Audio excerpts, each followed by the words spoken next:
And here in the United States, Ford, General Motors, and Toyota will donate $1 million each to Donald Trump's inauguration in January. The two American and Japanese automakers will also provide vehicles for the swearing in. The announcement comes just a week after the president-elect said that he would roll back President Joe Biden's electric vehicle mandate.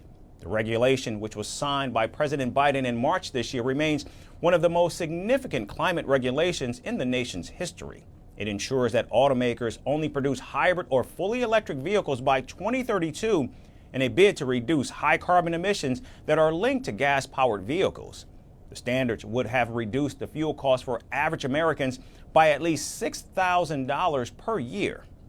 President Biden's EV mandate, which Donald Trump now wants to roll back, would also have cut America's emissions by half by the end of this decade. However, several automakers, including Ford and General Motors, oppose President Biden's EV policies and have welcomed Donald Trump's plan to slash the mandate.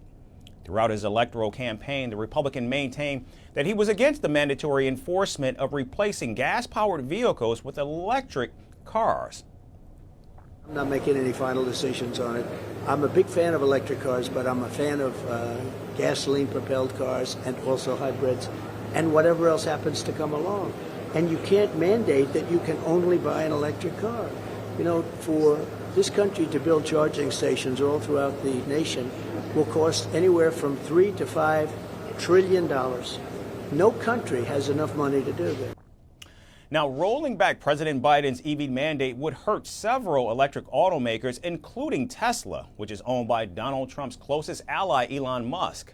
Tesla, however, remains the #1 EV manufacturer in the United States and dominates the electric market with nearly 50% of all new car sales.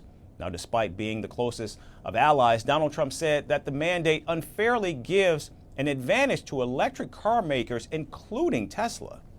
And I'm a big fan of electric cars, but it's going to be a smaller, much smaller market. They don't go far enough and they're very expensive.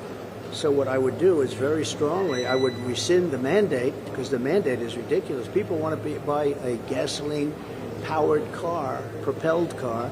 If they want to do that, I think they should. If they want to buy a hybrid, they should be able to buy a hybrid.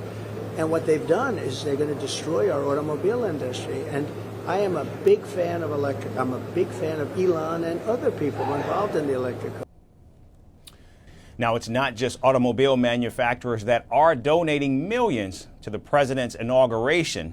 Tech firms, including Amazon, Meta, and OpenAI, are also donating $1 million each for the ceremony. Conglomerates that once openly backed Vice President Kamala Harris are also supporting Donald Trump's inauguration as well.